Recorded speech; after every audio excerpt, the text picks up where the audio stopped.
ipapakikita ko po sa inyo ang aking mga halaman na mga dahon na pagpagamot. Ari po. Dini. Ari muna. Ito po ang dahon ng mamin. Ari. Dahon ng mamin. Ito po ay gamot sa kabag ng tiyan. Ari po ay dahon ng Apis castilla na ilalahok sa tanlad. Ari po ay tanlad. Baka gusto ninyong maglaga ng tanlad, may dahon ng duhat sa nagtatais. Ito po ay lagundi. Baka gusto ninyo pong pag inuubo, ari na po, lagundi. May dahon po ng kamatis. Ano mo? Papaya din. Ano nga rin? Ano ang tawag din? Ito po, gamot din ito.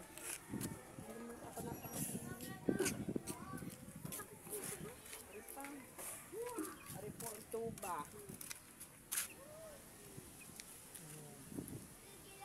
Ito, mga gamot. Tama na. Ano ganyan?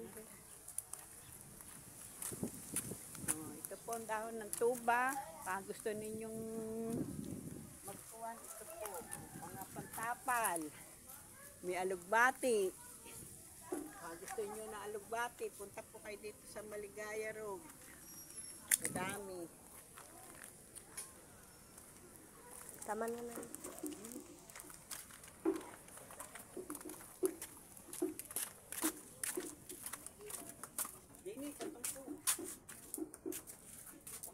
Sino po nakaka-relate po ng tungko dito? Ari po, ang aking lutuan, munting lutuan. Kahoy.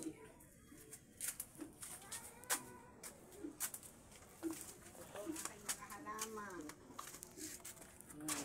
Munting halaman. Ito po. Ito ninyo po, mga halaman.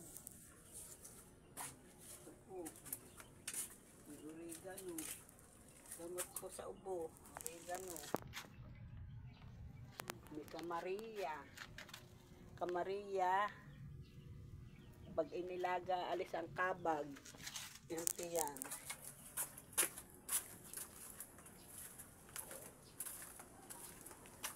Ito na naman po sa susunod na uli. Ito pong aming bahay, napakaganda. Puro sabi. Inay, ari uli. Ano mo? Tama na yan.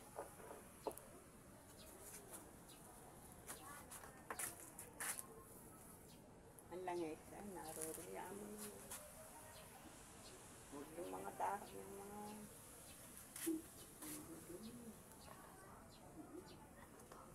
Sabihin niyo kung ano. Turo niyo. Ano ba yan? Basta ano na?